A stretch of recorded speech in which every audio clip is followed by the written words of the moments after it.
Hello everyone, welcome to my channel ladder of success. तो आज इस वीडियो में मैं आप लोगों को पढ़ाने वाली हूँ body fluids and circulation.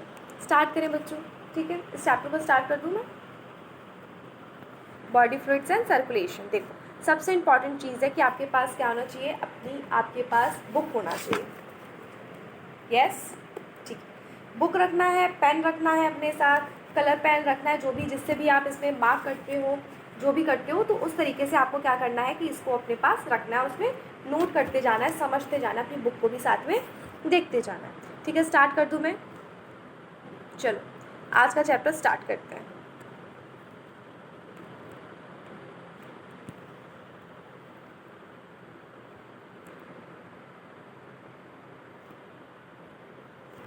You have learned that all living cells have to be provided with nutrients, O2 and other essential substance. देखो बच्चों, आप लोगों को पता होगा कि जो लिविंग सेल्स होते हैं, देखो उन्हें ज़िंदा रहने के लिए क्या चाहिए, इंपॉर्टेंट इसेंशियल सब्सटेंस चाहिए। जो हमारे शरीर के लिए ज़रूरत है वो चीज़ हमको चाहिए बेटा जी। अगर नहीं होगी तो हम सर्वाइव नहीं कर पाएंगे। ठीक है, तो हमें न्यूट्रिएंट्स चाहिए और ऑक्सीजन चाहिए। Also, the waste or harmful substance produced have to be removed continuously for healthy functioning of our body. ठीक है, जो हमारी बॉडी है वो फंक्शन करे कैसे, अच्छे से करे, है ना। फंक्शन कैसे करे, अच्छे से। तो हमें वेस्ट जो चीज़ होती है टिश्यू से, वो हमें बाहर निकालनी होती है। हमारी बॉडी की प्रॉपर फंक्शनिंग हो, इसके लिए जो ज़रूरी चीज़ें होती है वो हमें अपनी बॉडी के अंदर रखनी है, और जो वेस्ट चीज़ें वो हमें अपनी बॉडी से बाहर निकाल देनी है। हैव टू बी रिमूव, ठीक है, क्या करना है, निकाल देना है। It is therefore essential to have efficient mechanism for the movement of these substance to the cells and form the cell. देखो क्या करना है कि आपके पास क्या होना चाहिए, ट्रांसपोर्ट सिस्टम होना चाहिए, है ना। ऐसा ट्रांसपोर्ट सिस्टम होना चाहिए, ऐसा आपके पास कुछ होना चाहिए कि जो वेस्ट चीज़ है वो आपकी बॉडी से बाहर निकल जाए, और जो अच्छी चीज़ें हैं, इसेंशियल सब्सटेंस है, वो आपकी बॉडी में अंदर आ जाए। It is therefore essential to have efficient mechanism for the movement of these substance to the cell from the cell. देखो हमारी बॉडी के अंदर जो चीज़ ज़रूरी है वो अंदर आनी चाहिए, और जो चीज़ वेस्ट है वो चीज़ हमारे शरीर से बाहर चाहिए, जाना चाहिए। ठीक है, तो हमारे पास क्या होना चाहिए, एक ट्रांसपोर्ट सिस्टम होना चाहिए। कुछ ऐसी चीज़ होनी चाहिए ना कि जिससे कोई चीज़ एक जगह से दूसरी जगह जा सके, वेस्ट चीज़ हमारी बॉडी से बाहर जा सके, और जो अच्छी इसेंशियल सब्सटेंस है वो हमारी बॉडी के अंदर आ सके। Different groups of animals have evolved different methods for this transport. अब देखो इस ट्रांसपोर्ट के लिए डिफरेंट ऑर्गेनिज्म के पास डिफरेंट तरीके, अपने अपने सबके पास तरीके कि देखो हम इस तरीके से जो सब्सटेंस हमारे लिए ज़रूरी है वो हम ले लेंगे, और जो चीज़ हमारे लिए वेस्ट है हम उसको बाहर रिलीज़ कर देंगे। तो सारे ऑर्गेनिज्म के पास अपने अपने हिसाब से इस तरीके के ट्रांसपोर्ट सिस्टम है। तो सिंपल ऑर्गेनिज्म लाइक स्पॉन्जेस, आपने एनिमल किंगडम में पढ़ा होगा जो स्पॉन्जेस होते हैं वो काफ़ी ज़्यादा कैसे होते हैं, सिंपल होते हैं। Coelenterates circulates water from their surrounding through their body cavities, इनके पास बॉडी कैविटीज़ होती है, उसके थ्रू क्या करते हैं कि ये क्या करते हैं, ट्रांसपोर्ट करते हैं चीज़ों को, to facilitate to cells to exchange the substance. ठीक है, तो ये क्या करते हैं, अपनी सिंपल बॉडी का यूज़ करते हैं। इनके पास एक कैविटी होती है, जब आपने एनिमल किंगडम पढ़ा होगा तब आपने देखा होगा। तो क्या करते हैं कि उसी का ये हेल्प करके क्या करते हैं कि ट्रांसपोर्ट करते हैं। अब बात करते हैं जिनकी कॉम्प्लेक्स ऑर्गेनिज्म है। कॉम्प्लेक्स ऑर्गेनिज्म में अपन क्या है, अपन कैसे कॉम्प्लेक्स ऑर्गेनिज्म है, use special fluid with in their bodies transport such materials. अब देखो इस चीज़ को ट्रांसपोर्ट करने के लिए एक जगह से दूसरी जगह ले जाने, एक स्पेशल टाइप का फ्लूइड है, स्पेशल कनेक्टिव टिश्यू है, एक स्पेशल चीज़ है, वो क्या है, ब्लड है। वो क्या है, ब्लड है। हम भी किस में आते हैं, कॉम्प्लेक्स ऑर्गेनिज्म में आते हैं। हमारे पास स्पेशल फ्लूइड है इस चीज़ के लिए, वो क्या है, वो ब्लड है। ये क्या है, कनेक्टिव टिश्यू है। ये क्या है, कनेक्टिव टिश्यू है, जो कि स्पेशलाइज्ड कनेक्टिव टिश्यू है। समझ में आया। Blood is the most commonly used body fluid by most of the higher organism. जो हायर ऑर्गेनिजम्स होते हैं जैसे कि ह्यूमन बींग्स, इनके पास क्या होता है, ब्लड होता है, including humans, for this purpose. किस पर्पस के लिए, फॉर दिस पर्पस मतलब ट्रांसपोर्ट करने के लिए, यानी कि जो चीज़ें ज़रूरी हैं वो चीज़ें हमारे शरीर के अंदर आए, और जो चीज़ें ज़रूरी नहीं है वो हमारे शरीर से बाहर चली जाए। अनदर बॉडी फ्लूइड लिम्फ, जो लिम्फ है वो क्या है, एक दूसरा है। ठीक है, जैसे एक ब्लड है वैसे ही क्या होता है, लिम्फ होता है। लेकिन जो ब्लड होता है ना वो हम मोस्ट कॉमनली यूज़ करते हैं, और जो लिम्फ है वो भी क्या है, ये भी एक बॉडी फ्लूइड है जो कि ट्रांसपोर्ट में हेल्प करता है, ब्लड भी करता है। लेकिन मोस्ट कॉमन कौन सा है, मोस्ट कॉमन है ब्लड वाला, मोस्ट कॉमन है ब्लड। तो lymph also help in the transport of certain substance. In this chapter, इस चैप्टर में you will learn about the composition and properties of blood and lymph. Lymph tissue fluid, क्या है ये, tissue fluid है। And mechanism of circulation of blood is also explain here. देखो यहाँ पे हम देखो क्या क्या पढ़ने वाले हैं, ब्लड के बारे में पढ़ेंगे, इसकी कंपोजिशन पढ़ेंगे।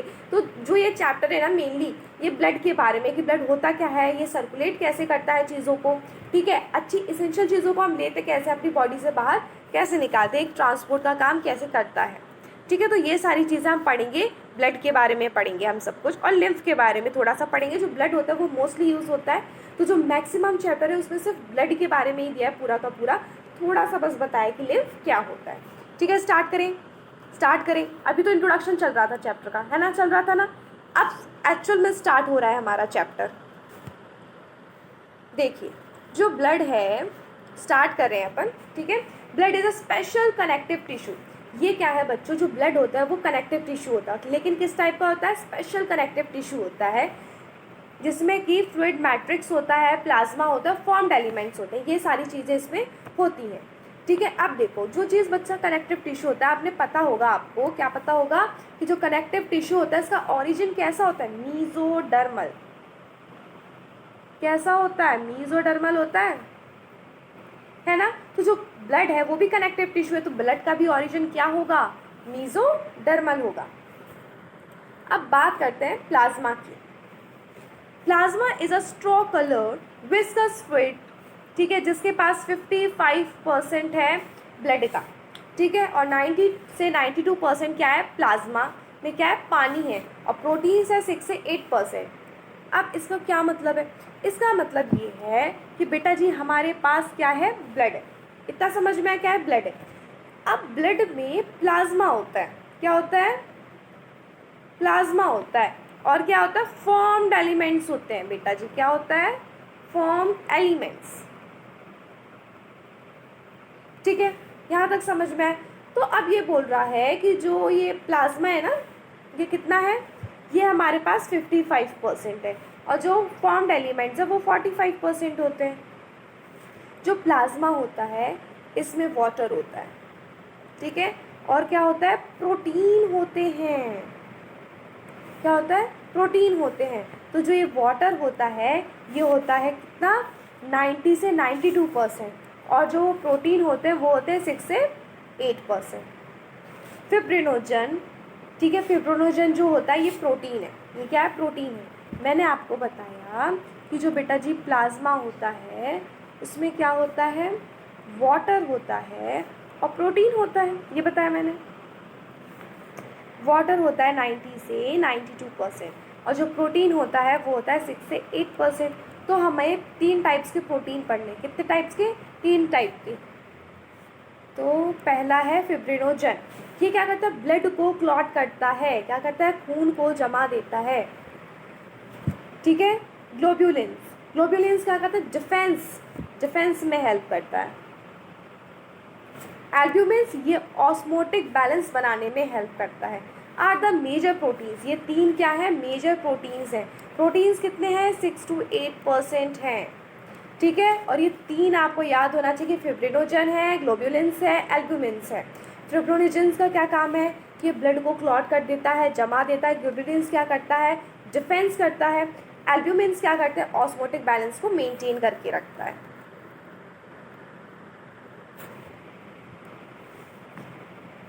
फिब्रिनोजेंस आर नीडेड फॉर क्लॉटिंग, ठीक है। देखो जो फिब्रिनोजेंस होता है वो क्या करता है कि खून को जमाने के लिए इस्तेमाल करते हैं इसको, ठीक है, इससे खून जम जाता है।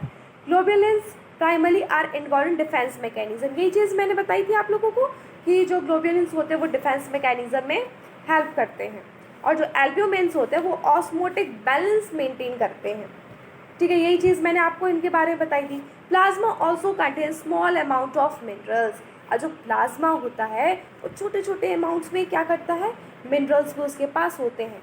कौन कौन से, देखो, like sodium, calcium ion, magnesium ion, इस तरीके के आयंस भी होते हैं, bicarbonate ion, calcium ion etcetera. ठीक है, इस टाइप के क्या है यहाँ पे क्या मिलते हैं बच्चे, मिनरल्स मिलते हैं। ग्लूकोज, अमाइनो एसिड, लिपिड्स, ये सारी चीज़ें किस में पाई जाती है, प्लाज्मा में पाई जाती हैं। ठीक है, are present in the plasma, they are always in transit in the body. Factors of also present in the plasma and inactive form. देखो प्लाज्मा होता है ना, उसके अंदर बच्चे क्या होता है कि क्लॉटिंग फैक्टर होता है। क्या होता है, क्लॉटिंग फैक्टर होता है, बट वो इनएक्टिव फॉर्म में होता है, वो वर्क नहीं करता है। कैसे होता है, इनएक्टिव फॉर्म में होता है। Plasma without the clotting factor is called serum. जो प्लाज्मा होता है विदाउट क्लॉटिंग फैक्टर क्या होता है, सीरम होता है। एक बार फिर से, एक बार फिर से समझो। चलो, कंफ्यूज नहीं होना है। क्या लिखा है, कंफ्यूज नहीं होना है। मैंने आपको बताया बेटा जी अभी तक कि ब्लड जो होता है वो ट्रांसपोर्ट करने का हेल्प करता है। जो भी हायर ऑर्गेनिज्म होते हैं उसमें ब्लड और लिम्फ होता है, तो ब्लड जो होता है वो मोस्ट कॉमनली यूज़ होता है। ठीक है, जो ब्लड होता है बच्चा वो कैसा होता है, कनेक्टिव टिश्यू होता है, और एक स्पेशलाइज्ड कनेक्टिव टिश्यू है। और जो कनेक्टिव टिश्यू होता है वो मीजोडर्मल होता है। तो जो ब्लड है वो भी कैसा है, मीजोडर्मल ऑरिजिन में, और ये कनेक्टिव टिश्यू है। और कनेक्टिव टिश्यू में भी स्पेशलाइज्ड कनेक्टिव टिश्यू है। इसमें प्लाज्मा पाया जाता है बेटा जी, प्लाज्मा पाया जाता है और फॉर्म्ड एलिमेंट्स पाए जाते हैं। आप इस तरीके का फ्लो चार्ट अपनी बुक में बना सकते हैं। ठीक है, जो प्लाज्मा होता है ना बेटा वो 55% होता है और ये 45% होता है। आप देखो बेटा, जितना समझ में आया ना कि ब्लड है हमारे पास, उसमें प्लाज्मा होता है, उसमें फॉर्म्ड एलिमेंट्स होते हैं, प्लाज्मा 55% और फॉर्म्ड एलिमेंट 45%। आप समझो जो चीज़ मैं आपको ध्यान से समझा रहा हूँ। देखिए, मान लीजिए कि कोई सब्जी है आपके पास, क्या है, एक सब्जी है। उस सब्जी में मान लीजिए बाउल है, इसमें सब्जी है। ठीक है, इसके अंदर क्या है, सब्जी है, उसमें पानी ही पानी है, उसमें पानी ही पानी है, और सब्जी इतनी सी है, उसमें आलू और जो भी सब्जी है, गोभी है, जो भी है वो बहुत कम है, और वो उसमें डला, उसमें जैसे पानी है, पानी में तैर रही है सब्जी। ठीक है, पानी वाली सब्जी, बिल्कुल हॉस्टल में जो सब्जी मिलती है ना बिल्कुल ऐसी मिलती है। देखिए कभी आपने ऐसी सब्जी, हाँ। तो जो सब्जी का पानी है वो है प्लाज्मा 55%, और जो उसमें सब्जी डाली ना थोड़ी सी आलू और जो गोभी थोड़ी से डले, वो फॉर्म्ड एलिमेंट्स हैं। यस, वो 45% है। समझ गए। अब जो प्लाज्मा है बेटा वो किससे बना होगा, ऑब्वियसली बेटा पानी से बना होगा। जो वो सब्जी का आप लिक्विड देख रहे हो, ठीक है, वो क्या है, वो एक तरीके से पानी है। किससे बनाया, पानी से बनाया, तो इसमें वाटर होगा, बहुत सारा पानी होगा, क्योंकि हॉस्टल की सब्जी तो पानी तो भर भर के होगा। तो वो होगा 90 से 92%।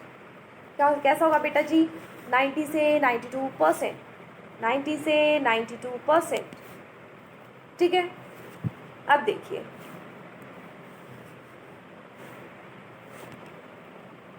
प्लाज्मा।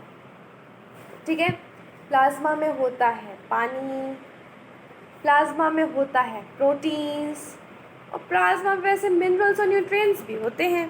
देखो, लेकिन अब जो वाटर है ना बेटा वो बहुत सारा, तब हॉस्टल की सब्जी में तो देखो पानी तो मिलेगा, प्रोटीन थोड़ा सा होगा, तो 6 to 8%। प्रोटीन्स हमने 3 प्रकार के पढ़े, फिब्रिनोजन, एल्ब्यूमिन, ग्लोब्युलिन। ठीक है, फिब्रिनोजन क्या करता है बेटा, फिब्रिनोजन जो होता है खून को जमा देता है। ठीक है, जो ग्लोब्युलिन्स होते हैं वो डिफेंस मैकेनिज्म में हेल्प करता है। एल्ब्यूमिन्स क्या करते हैं, ऑस्मोटिक बैलेंस को बनाते हैं। मैंने बताया कि प्लाज्मा में मिनरल्स होते हैं, ये रहे मिनरल्स लिखे हुए सारे, सोडियम, कैल्शियम, मैग्नीशियम। ठीक है, ये सारे क्या है आपके मिनरल्स हैं। ठीक है, बाइकार्बोनेट आयन, कैल्शियम, ये सब आपके मिनरल्स हो गए। ग्लूकोज, अमाइनो एसिड, लिपिड, ये सब किस में पाया जाता है, प्लाज्मा में पाया जाता है। ठीक है, अब इस लाइन का क्या मतलब है,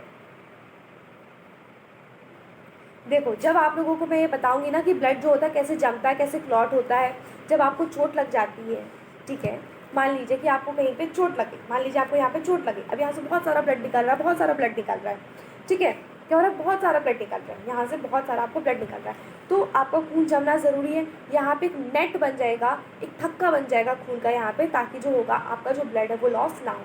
तो वो तभी हो पाएगा जब आपके पास क्या होगा, क्लॉटिंग फैक्टर होगा, है ना, आप उसको जमा पाओगे। जो हमारे एंजाइम्स वगैरह होते हैं जो क्लॉटिंग फैक्टर में हेल्प करते हैं ना, खून जमाने में हेल्प करते हैं, वो इनएक्टिव फॉर्म में होते हैं। जब ज़रूरत होती है तब वो एक्टिव हो जाते हैं। ठीक है, ये जब मैं आप लोगों को बताऊंगी डीपली तब मैं समझाऊंगी ज़रूर, आगे है चैप्टर में। प्लाज्मा विदाउट क्लॉटिंग फैक्टर, यानी कि जो प्लाज्मा है, ब्लड में प्लाज्मा है और फॉर्म्ड एलिमेंट है, तो जो प्लाज्मा वाला पार्ट है, सिर्फ प्लाज्मा वाला पार्ट, अगर उसमें से आप क्लॉटिंग फैक्टर्स हटा दो तो सीरम बचता है। यानी कि ये बेटा जी आपके पास ब्लड है, ब्लड में प्लाज्मा होता है और फॉर्म्ड एलिमेंट्स होते हैं। ठीक है, तो यहाँ पे फॉर्म्ड एलिमेंट्स की बात नहीं हो रही, किसकी बात हो रही है, सिर्फ प्लाज्मा की बात हो रही है। बोला जा रहा है कि जो ये प्लाज्मा है ना, इसमें से क्लॉटिंग फैक्टर हटा दो। आपने पढ़ा ना कि प्लाज्मा में प्रोटीन पाया जाता है, फिब्रिनोजन है ना, फिब्रिनोजन पाया जाता है, तो उसमें वो क्या है, क्लॉटिंग फैक्टर है, खून को जमा देता है। तो इस प्लाज्मा में से वही क्लॉटिंग फैक्टर आप हटा दीजिए, तो फिर क्या ये जमा पाएगा, नहीं, क्या बचेगा, सिर्फ सीरम बचेगा। क्या बचेगा, जब आप प्लाज्मा में से क्या हटा देंगे, क्लॉटिंग फैक्टर, तो सीरम बचेगा। समझ में? फॉर्म्ड एलिमेंट्स, फॉर्म्ड एलिमेंट्स में आते हैं आरबीसी, डब्ल्यूबीसी, प्लेटलेट्स। ठीक है, अब देखो इरिथ्रोसाइट्स, इरिथ्रोसाइट्स हम बोलते हैं आरबीसी को, रेड ब्लड सेल को हम इरिथ्रोसाइट बोलते हैं बेटा जी। क्या बोलते हैं, इरिथ्रोसाइट बोलते हैं। Leukocytes, WBC, white blood cell, platelets are collectively called formed elements. इन तीनों को मिला के हम इन तीनों को क्या बोल रहे हैं, मिला के इरिथ्रोसाइट, ल्यूकोसाइट, प्लेटलेट्स, इन तीनों को मिला के हम बोल रहे हैं फॉर्म्ड एलिमेंट्स, जो कि 45% होता है। कितना होता है, 45% होता है। इरिथ्रोसाइट्स और red blood cell RBC are most abundant of all the cells in blood. इतने सारे सेल्स होते हैं ब्लड में और उसमें सबसे मोस्ट अबंडेंट कौन सा है, यस, आरबीसी, इरिथ्रोसाइट, डब्ल्यूबीसी नहीं। ठीक है, कौन सा, आरबीसी, आरबीसी, आरबीसी, ये क्या है, मोस्ट अबंडेंट है जितने भी आपके सेल होते हैं ब्लड में। A healthy adult man has on an average 5 million to 5.5 million RBC MM³ of blood. मतलब दूसरे ब्लड में इतना सारा मिलियंस ऑफ होता है, मिलियंस ऑफ, देख रहे हो, 5 मिलियन से 5.5 मिलियन आरबीसी होता है MM³ में। ठीक है, RBC are form in red bone marrow in the adults. अब देखो, जो हमारा ब्लड है वो कहीं तो बनता होगा ना भाई, तो घर कहाँ है, कहाँ बनता है वो, of course red bone marrow में। कहाँ बनता है, रेड बोन मैरो में, एडल्ट में, याद रखना। RBC are devoid of nucleus in most of the mammals and are biconcave in shape। जो RBC होता है उसमें न्यूक्लियस नहीं होता है, सच में, यस, उसमें न्यूक्लियस नहीं होता। ये सेल होता है, तुमने हमेशा पढ़ा होगा कि उसमें न्यूक्लियस होता है, बट इसमें नहीं होता है। ये कैसा होता है, ई न्यूक्लिएटेड होता है।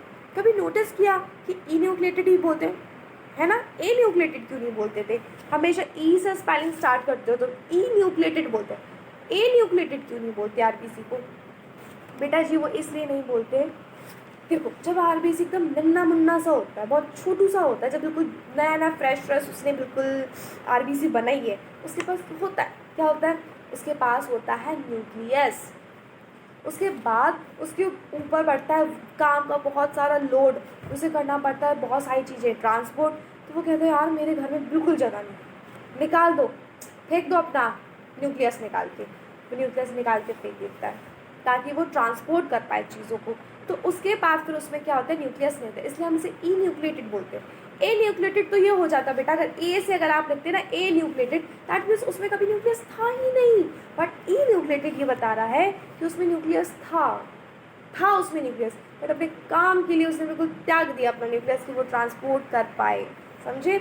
इसलिए हम उसे क्या बोलते हैं, ई न्यूक्लिएटेड बोलते हैं। बाइकॉन्केव, ये है इस तरीके का बाइकॉन्केव शेप, ठीक है। यहाँ पे थिक होता है, यस, यहाँ पे थिक होता है, और बीच में कैसा होता है, थोड़ा सा थिन होता है, यहाँ सेंटर में थिन होता है। ये बाइकॉन्केव शेप है, जो मैंने अभी बनाया कैसा है, बाइकॉन्केव शेप है। इस तरीके की शेप होती है अपनी आरबीसी की, ये देखो ऐसे और कुछ ऐसे, ठीक है। ये अपनी आरबीसी की शेप है, ये यहाँ से इस टाइप का होता है, biconcave in shape. They have a red colored iron containing pigment. Complex protein is called hemoglobin. इसके पास क्या होता है, they have read colour iron containing, red colour का होता है आयरन कंटेनिंग, एक कॉम्प्लेक्स प्रोटीन होता है, कॉम्प्लेक्स प्रोटीन, प्रोटीन है protein. Haemoglobin has the colour and name of these cells, इसी के वजह से इन्हें रेड ब्लड सेल बोलती है क्योंकि लाल कलर का होता है। अ हेल्दी इंडिविजुअल हैज़ 12 से 16 gram of haemoglobin in every 100 ml of blood. एक अच्छे खासे हेल्दी इंसान में 12 से 16 ग्राम क्या होता है, आरबीसी होता है। 12 से 16 ग्राम क्या होता है, हीमोग्लोबिन होता है बेटा जी, ठीक है, क्या होता है, हीमोग्लोबिन होता है 100 ml ऑफ ब्लड में। These molecules play a significant role in transport of respiratory gases. ये क्या करता है, बहुत इंपॉर्टेंट रोल प्ले करता है रेस्पिरेटरी गैसेस को ट्रांसपोर्ट करने के लिए। RBC have an average life span 120 days. जो आरबीसी होता है उनका जिंदा रहने का टाइमिंग क्या है, कितना जियोगे, 120 डेज। देखो आरबीसी एक क्वेश्चन पूछता है, ठीक है, तीनों खड़े रहते हैं, आरबीसी खड़ा होता है, डब्ल्यूबीसी खड़ा होता है, प्लेटलेट्स भी आ गए। आप जो प्लेटलेट्स हैं और आरबीसी, जो डब्ल्यूबीसी, वो आरबीसी से पूछे कितना जीते हो तुम, कितना जीतते हो, तो वो बोलता है 120 डेज जीता हूँ मैं, 120 डेज, समझे, तो 120 डेज है मेरा लाइफ स्पैन। तुम दोनों का तो लाइफ स्पैन बहुत कम है। जो डब्ल्यूबीसी होते हैं वो भी शॉर्ट लिव्ड है, जनरली बहुत शॉर्ट लिव्ड होते हैं वो, ऐसे प्लेटलेट्स का हाल है, वो भी बहुत शॉर्ट लिव्ड होते हैं। आरबीसी कहता है मैं जीता हूँ, लाइफ तो मेरी है, लाइफ तो मैं जीता हूँ, 120 डेज जीता हूँ मैं, ठीक है। ऐसा कौन बोलता है, आरबीसी बोलता है, क्या बोलता है कि मैं तो 120 डेज जीता हूँ। They are destroyed in the split graveyard of RBC, यहाँ पे बेचारा डिस्ट्रॉय हो जाता है। कहीं कहीं बेटा आप पढ़ने को आपको मिलेगा कि जो आरबीसी होता है ना वो स्प्लिट में थोड़ा सा कभी कभी स्टोर भी रहता है, ठीक है, पर आपकी बुक में नहीं है तो ऐसा क्वेश्चन नहीं आएगा ऑब्वियसली, जो बुक में लिखा है वही पढ़ना है। तो आपको क्या पढ़ना है, आपको इतना पढ़ना है कि जो आरबीसी है वो स्प्लिट में जाके ख़त्म हो जाता है, ठीक है, खल्लास बिल्कुल। Graveyard of RBC split, graveyard of RBC split, ये भी PYQ है वैसे, ठीक है। ल्यूकोसाइट्स बोले तो WBC, ठीक है, are also known as white blood cell, they are colourless due to lack of haemoglobin, इनके पास हीमोग्लोबिन नहीं होता, बेचारे कलरलेस ही होते हैं, जिंदगी ही बिना कलर की है। दे आर न्यूक्लिएटेड, न्यूक्लियस है मेरे पास, WBC कह रहा कलर नहीं हुआ तो क्या, मेरे पास न्यूक्लियस तो है, हाँ, कलर नहीं होता तो क्या, इसका क्या मतलब है कि न्यूक्लियस नहीं होगा, ऑफ कोर्स है मेरे पास, न्यूक्लियस तो है, शॉर्ट लिव्ड भले हूँ, कलरलेस भले हूँ, लेकिन न्यूक्लियस है मेरे पास, जो कि आरबीसी के पास नहीं है। And are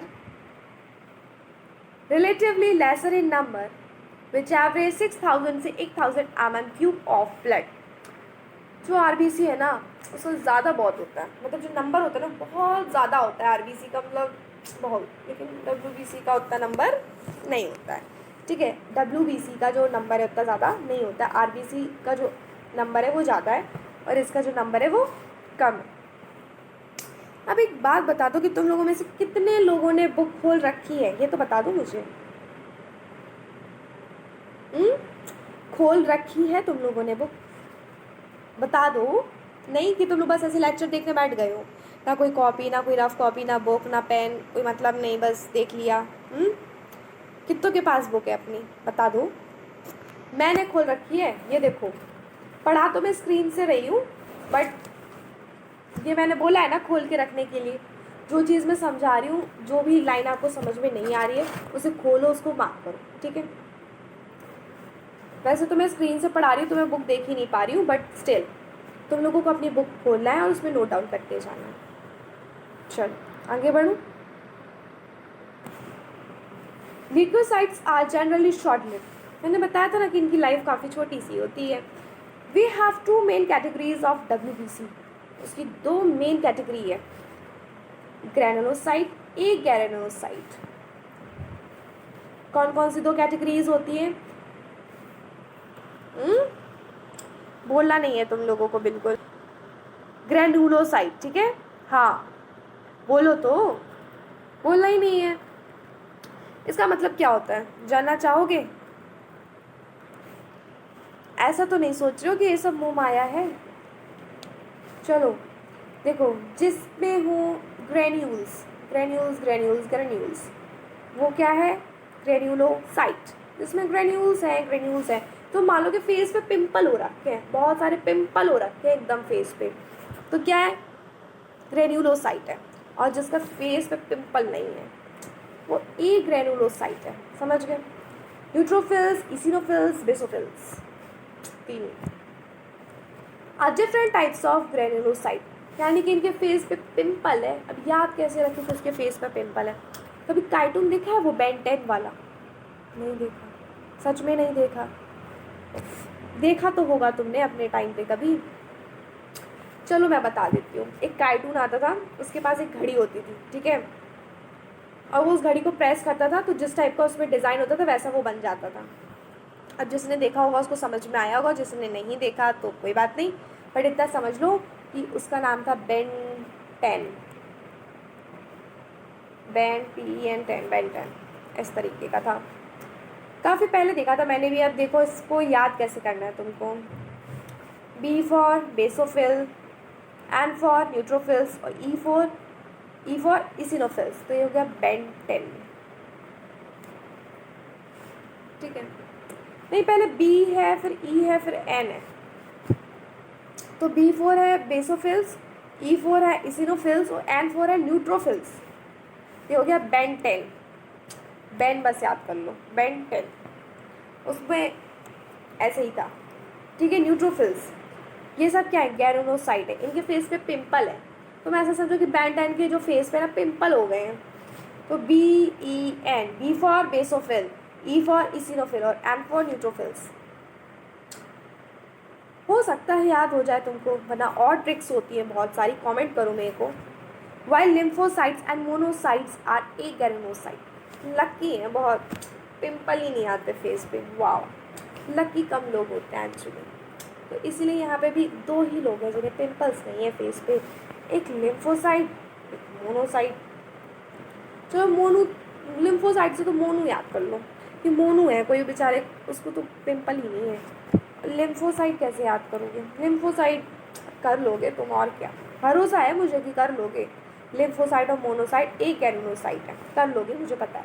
neutrophils are the most abundant cell. मैं बहुत अबेंडेंट हूँ, बहुत ज़्यादा। 60 से 65% हूँ मैं। कितना? 60 से 65%। बेसोफिल्स कितना है? कम है, 0.5 से 1%। कितना है? 0.5 से 1%। किसको बोरियत हो रही है क्लास में? कौन अभी भी बुक नहीं खोला है? कौन साथ में टीवी देख रहा है और लेक्चर भी लगा रहा है? कर लेते हो तुम लोग सब 2 काम एक साथ। चलो ठीक है, मल्टीपल हो।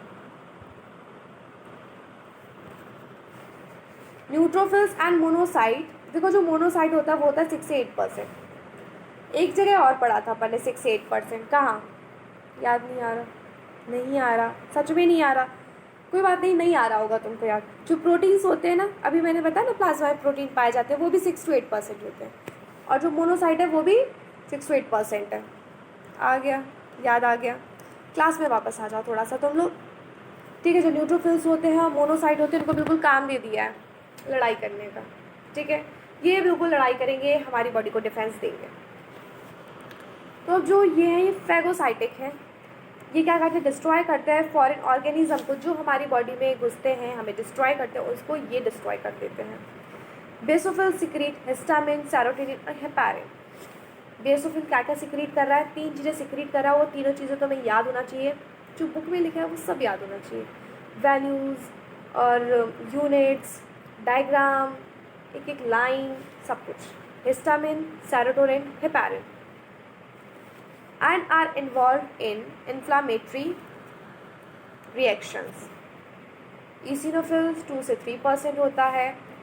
और ऑल्सो, अभी पेज ख़त्म हो गया, अब दूसरे पेज पे जाना पड़ेगा। एसोसिएटेड विद एलर्जिक रिएक्शन, ठीक है। ये एलर्जिक रिएक्शन से रिएक्ट करता है। मतलब अगर आपको कोई चीज़ एलर्जी हो रही है आपको किसी चीज़ के लिए, तो ये आपको जाएगा और आपको डिफेंस करेगा। देखो जो पूरा WBC होता है ना, उसका काम ही होता है आपको डिफेंस प्रोवाइड करना। तो अगर आपको कोई एलर्जिक रिएक्शन हो रहा है तो उससे आपको कौन हेल्प करेगा बचाने में? और कौन हेल्प कर सकता है? तो वो कौन है? भूल गया। इसिनोफिल्स। लिम्फोसाइट्स होते हैं 20 से 25%। Are of the two major types B और टी फॉर्म्स होते हैं। देखो बेटा, जो लिम्फोसाइट होता है ना, उसका एक बी होता है और एक टी लिम्फोसाइट होता है। लिम्फोसाइट में एक बी लिम्फोसाइट और एक टी लिम्फोसाइट होता है। Both B and T lymphocytes are responsible for immune response of the body. दोनों किस चीज़ के लिए रिस्पॉन्सिबल है? इम्यून रिस्पॉन्स के लिए है। जो बी वाला होता है ना लिम्फोसाइट, बी लिम्फोसाइट, ये ह्यूमोरल इम्यूनिटी के लिए होता है। और जो टी वाला लिम्फोसाइट होता है ना, ये होता है सेल इमीडिएट इम्यूनिटी के लिए होता है। अब आगे बढ़ते हैं। Platelets are called also called thrombocyte. जैसे आरबीसी को इरिथ्रोसाइट, डब्ल्यूबीसी को नहीं याद आ रहा, ल्यूकोसाइट, और प्लेटलेट्स को thrombocyte are cell fragments produce from megakaryocytes. अब प्लेटलेट्स बोलता, देखो मेरी भी कुछ स्पेशल बात है, ऐसा नहीं कि मैं बिल्कुल ऐसे ही हूँ। प्लेटलेट्स में ऐसी बात है कि वो सेल ही नहीं है। बोलता है मैं तो देखो अलग ही इंसान हूँ, मैं सेल से ही नहीं बना, क्या कर लोगे, कुछ कर लोगे नहीं। तो उसके कहने का मतलब इतना है कि मैं प्लेटलेट्स हूँ, मुझे थ्रोम्बोसाइट्स भी कह सकते हो। अब जब सबके नाम है तो मेरे क्यों नहीं? ऑब्वियसली मुझ में डिफरेंट बात ये है कि मेरे पास सेल नहीं है, मैं ना टुकड़ा हूँ सेल का, सेल के टुकड़े हूँ मैं। सेल फ्रेगमेंट्स क्या मतलब है? टुकड़ा हूँ मैं सेल का। कौन से सेल का? Mega karyocyte.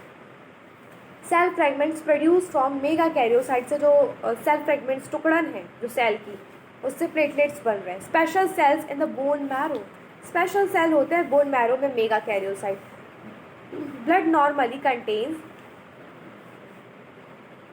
1.5 से 3.5 लाख प्लेटलेट्स MMQ। डेटा याद करना पड़ेगा। Platelets can release a variety of substance, most of which are involved in the clotting of blood. Coagulation, coagulation मतलब ये होता है कि क्लॉट करना, जो खून है, रक्त है, उसको जमा देना। ठीक है, जब आपको चोट लग जाती है ना बेटा, तो प्लेटलेट्स ही आपकी हेल्प करती हैं, वो खून को जमा देती हैं। मान लीजिए आपको कहीं पे सपोज यहाँ पे चोट लगी तो बहुत सारा ब्लड लॉस होगा, तो प्लेटलेट्स जो भी वो बचा लेंगी आपके खून को क्लॉट करके। ठीक है, यहाँ तक तो हो गया है। नेक्स्ट है, are reduction in their number can lead to clotting disorder which will lead to excessive loss of blood from the body. इस लाइन का सीधा सा मतलब है कि देखो आपको जब चोट लग जाती है ना, तो जो प्लेटलेट्स होते हैं वो हेल्प करते हैं आपके खून को जमाने में। तो क्या होता है कि खून जो बह रहा है आपका वो रुक जाता है। ठीक है, अब मान लीजिए कि आपको चोट लग गई, खून रुक ही नहीं रहा है, आपको क्लॉटिंग डिसऑर्डर हो गया। ठीक है, आपको किसी भी प्रकार का क्लॉटिंग डिसऑर्डर हो गया। हो सकता है कि जो एंजाइम्स वगैरह वो ठीक से वर्क ना कर रहे हों, जो एंजाइम्स होते हैं वो इनएक्टिव फॉर्म में ही रहते हैं, एक्टिव ही ना होते हों जब ज़रूरत होती हो। ऐसे बहुत सारे और भी क्लॉटिंग डिसऑर्डर होते हो, जिसकी वजह से क्या हो कि जब आपको कोई चोट लग जाए तो ब्लड बहते जा रहा है, बहते जा रहा है, बहते जा रहा है, जम ही नहीं रहा। ठीक है, ये क्लॉट ही नहीं हो रहा, तो इस वजह से आपकी जो बॉडी में ब्लड है वो वेस्ट हो सकता है। ठीक है, बहुत सारा जो ब्लड है वो निकल जाएगा, बहुत वीकनेस आ जाएगी और आपकी तबीयत खराब हो जाएगी। अब बात कर लेते हैं ब्लड ग्रुप्स की। एज यू नो, क्या तुम जानते हो, blood of human beings differ in certain aspect through it appears to be similar. Various type of grouping of blood has been done. Such grouping, the ABO, RH, are widely used all over the world. सीधी सीधी सी बात है, तुम इतना समझ लो कि अपने पास blood होता है A B और ओ, 4 प्रकार के हमारे पास ब्लड होते हैं। जिसके पास RH फैक्टर है वो बेटा जी पॉजिटिव ब्लड ग्रुप होता है। जैसे कि मान लो लेट अस सपोज कि मेरे पास RH फैक्टर है तो मैं हो जाऊंगी A पॉजिटिव। मेरे पास B ब्लड ग्रुप है और मेरे पास RH फैक्टर भी है, ठीक है, तो मैं हो जाऊंगी B पॉजिटिव। ठीक है, AB पॉजिटिव, O पॉजिटिव। अगर मेरे पास RH फैक्टर है तो मैं पॉजिटिव हो जाऊंगी, और मेरे पास नहीं है तो मैं A negative, B negative, AB negative, O negative, इस टाइप का ब्लड ग्रुप होगा। ठीक है, तो इस तरीके के ब्लड ग्रुप होता है। कोई भी इंडिविजुअल होता है उसके पास 2 ब्लड ग्रुप होते हैं। ये जेनेटिक्स का क्वेश्चन है। ठीक है, जेनेटिक्स में पढ़ेंगे आप प्रिंसिपल इनहेरिटेंस वाले चैप्टर में, क्लास 12th में है ये। तो आपको पता चलेगा कि जो हमारी ह्यूमन पॉपुलेशन होती है बेटा जी, उसमें 3 ब्लड ग्रुप पाए जाते हैं। ह्यूमन पॉपुलेशन में 3 ब्लड ग्रुप पाए जाते हैं और एक इंडिविजुअल में 2 ब्लड ग्रुप पाए जाते हैं। ठीक है, समझ में आई बात?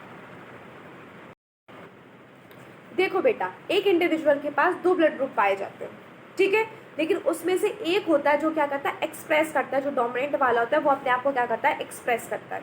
अब ये चीज़ हम कहाँ पढ़ेंगे, तो बुक में नहीं लिखी है ना, ये चीज़ बेटा जी आप पढ़ोगे क्लास 12th में, ठीक है, तो वहाँ पढ़ लेना, ठीक है, वहाँ पढ़ लेना आप क्लास 12th में।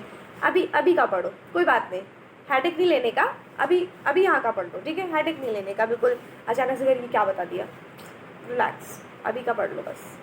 इतना समझ में आया कि ए है, बी है, ए बी है और ओ है। क्या है वैसे तुम लोग का ब्लड ग्रुप, अपना ब्लड ग्रुप जानते हो? नहीं जानते तो चेक करा लेना, ठीक है। चलो, A B grouping is based on the presence or absence of two surface antigens, chemicals that can induce immune response on the RBC, namely A and B. Similarly, the plasma of different individuals contain two natural antibodies, protein produced in their response to antigen. अब इतना समझो कि हमारा जो RBC होता है वो बाइकॉन्केव होता है शेप में, इसके सरफेस पे एंटीजन ए होगा। अगर ये ब्लड ग्रुप बी है तो बी होगा, ठीक है, ए भी है तो ए भी होगा, ओ है तो कुछ नहीं होगा, ठीक है। तो जो एंटीजन होते हैं ना बेटा, वो आरबीसी में सरफेस पे होते हैं, ये यहाँ पे है एंटीजन। मान लीजिए ये आरबीसी है, तो आरबीसी के सरफेस के ऊपर एंटीजन है और अंदर क्या है, अंदर है एंटीबॉडी। एंटीजन बोलते हैं आरबीसी को कि मैं तो तुम्हारे सर पे बैठूंगा, तुम कुछ भी कर लो, मुझे तो तुम्हारे सर पे ही बैठना है, वो एंटीजन है, ठीक है। अगर उसके सर पे ए बैठा है, ए एंटीजन बैठा है, मतलब वो ए ब्लड ग्रुप है, उसके सर पे बी बैठ गया तो बी ब्लड ग्रुप है, ए भी दोनों बैठ गया कि नहीं, मतलब मैं भी बैठूंगा मैं भी बैठूँ, दोनों बैठ जाते हैं, एक काम करते हैं, ए भी बैठ जाता है बी भी बैठ जाता है, तो फिर दोनों एंटीजन है। तो जिसके घर में कुछ भी नहीं है, मेरे सर पे तो कोई बैठा ही नहीं है, वो ओ है। अंदर है एंटीबॉडी, अंदर है डिशुम डिशुम, एंटीबॉडी मतलब डिशुम डिशुम। मान लीजिए कि किसी के सर पे ए बैठा है तो वो अपने अंदर जो पावर होगी वो बी की रखेगा, ठीक है, ऐसा होता है। अब देखो कैसे होता है, जैसे कि ए है, इसके पास एंटीजन, एंटीजन होता है सर पे, और प्लाज्मा में जो हमारा जो मतलब एंटीबॉडी होती है वो होती है प्लाज्मा में, यहाँ पे है एंटीबॉडी, प्लाज्मा में एंटीबॉडी होगी, ये एंटीजन है। एंटीजन सर पे बैठता है आरबीसी में, तो मैं तो तेरे सर पे बैठूंगा, चढ़ के बैठूंगा, तेरे सर पे बैठूंगा। तो अब एंटीजन ए, किसी पर्सन का मान लो ब्लड ग्रुप ए है, तो एंटीजन ए वाला उसके सर पे बैठा है आरबीसी के, ठीक है। रेड ब्लड सेल के सर पे बैठा है ए, यानी कि क्या है, वो ए ब्लड ग्रुप है। उसके अंदर क्या होगा, एंटीबॉडी कौन सी होगी, बी होगी। क्यों बी, क्यों, समझ में नहीं आया। एंटीबॉडी बी है, एंटीजन सर पे बैठा रखा है ए को, तो वो अपने अंदर बी रखेगा, अपने दिल में बी रखेगा। वो सर पे ए चढ़ा रखा है और दिल में बी रखा है, ऐसा क्यों? देखो, अब ए वाले को ए वाला अच्छा लगेगा, ठीक है। मान लीजिए कि मेरा ब्लड ग्रुप ए है, तो मुझे ए वाला अपना ब्लड ग्रुप दे सकता है। मेरा ब्लड ग्रुप अगर ए है तो दूसरा इंसान जिसका ब्लड ग्रुप ए है वो मुझे अपना ब्लड ग्रुप दे सकता है, और मैं उसका ब्लड ग्रुप ले सकती हूँ, मुझे कुछ भी नहीं होगा, ठीक है। लेकिन मान लो मेरा ब्लड ग्रुप ए है और सामने वाले इंसान का ब्लड ग्रुप बी है, वो मुझे अपना ब्लड दे दे, ठीक है, मुझे ब्लड की ज़रूरत है, मेरा ब्लड ग्रुप ए है और सामने वाले का बी है, और उसने मुझे अपना ब्लड ग्रुप दे दिया, तो जो मेरा ए है वो तो मेरे सर पे बैठा है, बिल्कुल आरबीसी के सर पे क्या बैठा है, ए बैठा हुआ है। तो जैसे ही बी ब्लड ग्रुप आएगा तो वो ऐसे हो जाएगा कि मुझे अंदर नहीं आने दूंगा मैं, तो वो अपने अंदर बी रखता है ताकि वो उससे लड़ाई करे। कुछ तो समझे होगे? नहीं, थोड़ा सा भी नहीं, थोड़ा सा समझे हो? कोई बात नहीं, नहीं समझे कुछ नहीं समझो, कोई बात नहीं, शुरू से समझाती हूँ, कोई बात नहीं। देखो क्या करो समझने के लिए, यहाँ पे आ जाओ, ये देखोगे तो समझ जाओगे बहुत कुछ। ए बी और यहाँ पे ओ लिखा है, ठीक है, ये 4 ब्लड ग्रुप है, ये एंटीजन है। एंटीजन का मतलब जो सर पे बैठा है, सर पे, अगर तुम्हारे सर पे ए बैठा है यानी कि तुम्हारा ब्लड ग्रुप ए है, तुम्हारे सर पे बी बैठा है यानी कि तुम्हारा ब्लड ग्रुप बी है। अगर तुम्हारे सर पे ए बी दोनों बैठ गए तो तुम्हारा ब्लड ग्रुप ए बी हो जाएगा, और कोई नहीं बैठा तो तुम्हारा जो ब्लड ग्रुप होगा वो क्या हो जाएगा, ओ हो जाएगा। अब जो एंटीबॉडी होती है वो प्लाज्मा में होती है, मतलब वो जो हमारा आरबीसी है उसके अंदर होती है, यहाँ पे होती है, अंदर होती है एंटीबॉडी। तो जिसके सर पे ए बैठा है वो अपने दिल में, अपने प्लाज्मा में एंटी बी रखेगा, अपने से बिल्कुल उल्टा रखेगा। जिसके पास बी है वो ए रख लेगा, और जिसके पास दोनों है वो कुछ नहीं रखेगा, और जिसके पास कुछ नहीं है वो सब कुछ रख लेगा। अब देखो बेटा, कोई एक पर्सन है जिसका ब्लड ग्रुप ए है और कोई दूसरा पर्सन है जिसका ब्लड ग्रुप बी है, ठीक है। अब एक और पर्सन है जिसके पास भी ब्लड ग्रुप ए है। अब जो पर्सन ए है उसकी तबीयत बहुत ख़राब है, डॉक्टर ने कहा है कि देखो ब्लड चाहिए, तो ए वाले ने इसको ब्लड दे दिया, ठीक है, इसकी जान बच गई, इसकी जान क्या हो गई, बच गई। लेकिन मान लो कि ब्लड दे दिया बी वाले ने इसको, इसने इसको ब्लड दे दिया, तो इसकी जान जा सकती है। क्यों? बी वाले ने इसको दे दिया तो क्या दिक्कत है? ये सेम नहीं है, ये सेम नहीं है, ये अलग है। जो ब्लड ग्रुप ओ होता है ना बेटा, वो एक ऐसा ब्लड ग्रुप होता है जो सबको दे सकता है, सबको दे सकता है, ऐसा होता है। यानी कि जो ओ ब्लड ग्रुप है ना उसको भी दे सकता है, ए को भी दे सकता है, ओ ब्लड ग्रुप बी को भी दे सकता है, ए बी को भी दे सकता है, ओ है तो वो खुद को भी दे सकता है। लेकिन जैसे ए है ना, ए वाले को ए दे सकता है और ओ दे सकता है, बी वाले को बी दे सकता है और ओ दे सकता है, ए बी वाले को ए भी दे सकता है और ओ भी दे सकता है, और ओ वाले को सिर्फ ओ दे सकता है और कोई नहीं दे सकता ओ वाले को। समझ में आई बात? कि ये जो एंटीजन है ये सर पे होते हैं आरबीसी को, और ये प्लाज्मा के अंदर होते हैं, और इन्हें कौन कौन दे सकता है वो यहाँ पे लिखा हुआ है, ठीक है। ओ देखो सबको दे सकता है, इसलिए यूनिवर्सल क्या है, डोनर है। लेकिन फिर भी आपसे कोई बोल दे ऑप्शन में, एक ऑप्शन दे ओ, दूसरे ऑप्शन में दे दे ओ नेगेटिव, तो आप किसको बोलोगे यूनिवर्सल डोनर? बी वाले को बोलोगे। अगर ऑप्शन है, मान लीजिए थोड़ा सा डार्क करते हैं, इतना ठीक है। ऑप्शन ए है ए, बी है बी, सी है ए बी और डी है ओ। इसमें से कौन सा यूनिवर्सल डोनर है? तो आप कर दोगे डी पे। लेकिन मान लीजिए ऑप्शन ही ऐसा है कि एक में ओ पॉजिटिव है, एक में ओ नेगेटिव है, एक में मान लो सिर्फ ओ लिख दिया और डी वाले में ए भी लिख दिया। सिर्फ ओ लिखा हुआ है ना, इसका मतलब वो पॉजिटिव ही है, ठीक है, उसे वो पॉजिटिव कंसीडर करेंगे। पहले ऐसा ऑप्शन देंगे नहीं, लेकिन सिर्फ ओ लिखा है तो हम उसे पॉजिटिव कंसीडर करेंगे, तो वो आंसर नहीं होगा। हमारा आंसर होगा B negative. O negative universal donor है। अगर पॉजिटिव पूछा है कि ओ नेगेटिव की पॉजिटिव तो नेगेटिव। और जब ए बी की बात करते हैं ना बेटा, तो ए बी में जो पॉजिटिव होता है वो एक्सेप्टर होता है, वो ले सकता, वो सबसे ले सकता है, ठीक है। क्यों हुआ, कैसे हुआ, है ना, डिटेल क्लास में। ये तो रिवीजन चल रहा है, अब रिवीजन भी इतना लंबा खींच दोगे क्या? वन शॉट को तो बिल्कुल ऑब्वियसली नहीं ना बेटा, इसलिए वो डिटेल लेक्चर में। अभी हम सिर्फ पढ़ रहे हैं कि कौन सी चीज़ कैसे होती है, बस होती है।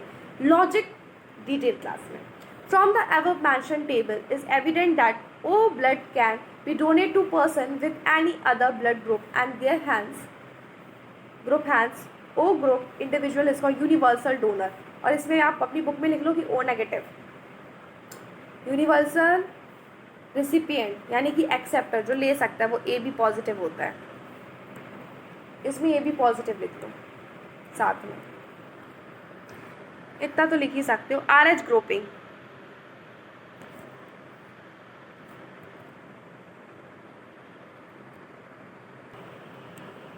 देखो अनदर एंटीजन था R H antigen similar to one present in rhesus monkey. एक मंकी था बेटा, उसके पास भी ना same R H factor type present था जैसा इंसानों में है, वैसा उसके पास भी था। It is also observe on the surface of R B C of majority nearly 80%। देखो जो हमारी पॉपुलेशन होती है ना, तो उसमें से जो 80% लोग होते हैं उनका पॉजिटिव ब्लड ग्रुप होता है। ठीक है, और 20% लोगों का नेगेटिव ब्लड ग्रुप होता है। और जो RH फैक्टर आया ना, RH ग्रुपिंग आई, ठीक है, RH ग्रुपिंग है बेटा, ठीक है, ग्रुपिंग है। तो RH हमने इस मंकी के नाम से ले लिया, RH मंकी के नाम से ले लिया। जो मंकी था उसमें भी उसी टाइप का फैक्टर दिख रहा था, मतलब RH ग्रुपिंग दिख रही थी जैसे इंसानों में दिखती है। 80% लोग जो होते हैं वो पॉजिटिव ब्लड ग्रुप होते हैं, 20% नेगेटिव वन होते हैं। Such individuals are called RH positive, मतलब कि जो A पॉजिटिव है, B पॉजिटिव है, AB पॉजिटिव है, O पॉजिटिव है, यानी जो भी पॉजिटिव है उसे हम बोलेंगे कि वो RH पॉजिटिव है। और जो नेगेटिव है, A negative, B negative, AB negative, O negative, तो वो हो जाएगा RH नेगेटिव।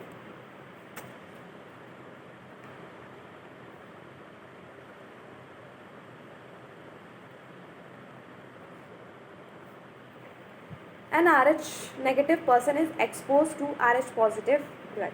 देखो, जो RH नेगेटिव पर्सन होता है वो अपना ब्लड जो होता है वो RH पॉजिटिव वालों को दे सकता है, ठीक है, अपना नेगेटिव वाला पॉजिटिव वाले को ब्लड दे सकता है, लेकिन पॉजिटिव वाला नेगेटिव वाले को नहीं दे सकता है। Will form specific antibody against the RH antigen, therefore RH grouping should also be matched before transfusion. जब किसी को हम रक्तदान करते हैं, खून देते हैं, तब हम इस चीज़ का ध्यान रखते हैं कि जो ब्लड ग्रुप है वो कहीं अलग अलग तो नहीं है। A special case of RH incompatibility mismatching has been observe between RH negative blood of a pregnant mother. मान लीजिए कि कोई मदर है,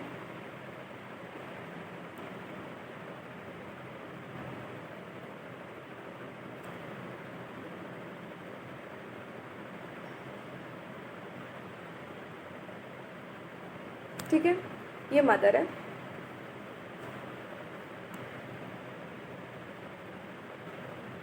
ठीक है। अब जो ये मदर है, ये प्रेग्नेंट लेडी है, इसका जो ब्लड ग्रुप है वो क्या है, नेगेटिव है,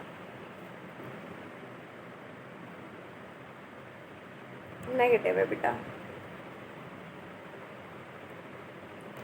नेगेटिव है, ठीक है। ये मदर है, इनका ब्लड ग्रुप क्या है, नेगेटिव है, तभी ये चीज़ होगी, ठीक है। इस केस में क्या होता है बेटा कि मदर जो होती है वो ब्लड उसका नेगेटिव होना चाहिए, और जो उसके हस्बैंड है उसका ब्लड ग्रुप जो होना चाहिए, यानी फादर जो है उनका ब्लड ग्रुप पॉजिटिव होना चाहिए। तो मदर का ब्लड ग्रुप क्या है, नेगेटिव है,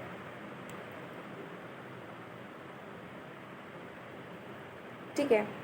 RH पॉजिटिव फीटस, यानी कि जो मदर है उसके जो यूट्रस में जो बच्चा है वो पॉजिटिव होना चाहिए, मदर नेगेटिव होना चाहिए।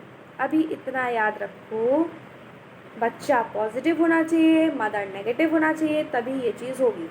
RH एंटीजन of the foetus do not get exposed RH negative blood of the mother in the first pregnancy as two babies are well separated by the placenta. However, during the delivery of the first child, there is a possibility of exposure of the maternal blood to small starts preparing antibody against RH antigen in her blood in case of her।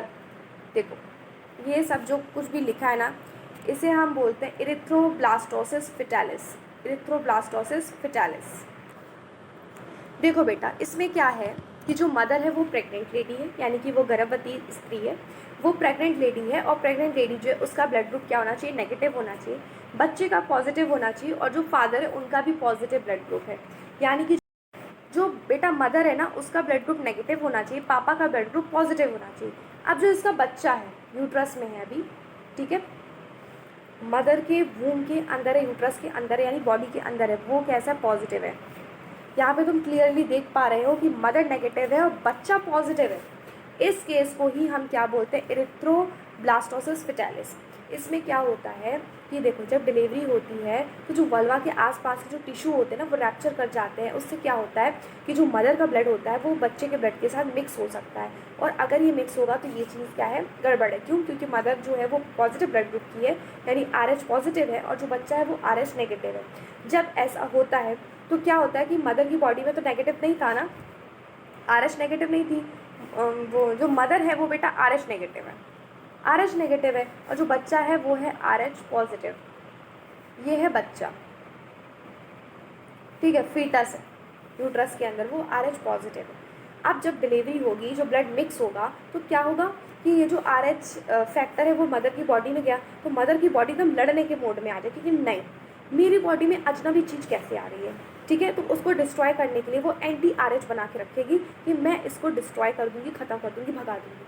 अब क्या होगा कि पहला बच्चा तो deliver हो गया, अब जब दूसरे बच्चे के लिए प्रेगनेंसी होगी तो जो ये RH बन चुका है, RH पॉजिटिव को किल करने के लिए जो एंटी आरएच मदर की बॉडी बना के पहले से बैठी है वो उस बच्चे को डिस्ट्रॉय कर देगी। जो सेकंड बेबी है, सेकंड प्रेगनेंसी, पहला बच्चा तो अच्छे से डिलीवर हो जाएगा, लेकिन जो सेकंड बच्चा है वो नहीं हो पाएगा, उसको बीच में ही उसको मार दिया जाएगा, पेट में ही वो बच्चा मर जाएगा, गर्भ में ही वो मर जाएगा। क्यों?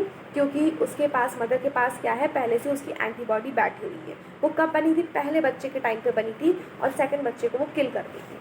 तो इसी को हम क्या बोलते हैं? Erythroblastosis fetalis. अब क्या इसका कोई इलाज नहीं है? मतलब हमारे पास अगर मान लो कोई लेडी प्रेग्नेंट है और वो नेगेटिव ब्लड ग्रुप की है और उसका बच्चा पॉजिटिव है, तो क्या वो सेकंड बच्चा नहीं कर सकती? ऑफकोर्स कर सकती है। क्या आप मैरिज नहीं कर सकते? ऑफकोर्स कर सकते हो। अगर हस्बैंड पॉजिटिव ब्लड ग्रुप का हो, वाइफ नेगेटिव ब्लड ग्रुप का, आप मैरिज भी कर सकते हो, बच्चा भी कर सकते हो, इवन सेकंड बच्चा भी कर सकते हो। उसके लिए आपको एक एंटीरोगम नाम का एक इंजेक्शन लगवाना होता है प्रेगनेंसी के बाद, डिलीवरी के बाद, तो आप कर सकते हो। ठीक है, बट ये चीज़ कॉन्सेप्ट आपको पता होना चाहिए कि मदर नेगेटिव होना चाहिए, फादर पॉजिटिव होना चाहिए, बच्चा भी पॉजिटिव होना चाहिए। इतना समझ में आ गया? ठीक है, वैसे अभी तो बेटा काफ़ी सारा चैप्टर बचा हुआ है। ठीक है, अब आप लोग अगर थक गए हो ना तो हम नेक्स्ट वीडियो में पढ़ लेंगे। ठीक है, ठीक है ना? ओके। अभी तक कोई डाउट है आप लोगों को? अभी तक ऐसी कोई बात हुई जो आपको समझ में ना आई हो? पूरा अच्छे से समझ में आया? ब्लड क्या होता है? ब्लड कनेक्टिव टिश्यू है, स्पेशलाइज कनेक्टिव टिश्यू है, मीजोडर्मल है, ठीक है, प्लाज्मा होता है, फॉर्म्ड एलिमेंट्स होते हैं, ये सारी चीज़ें अच्छे से समझ में आई।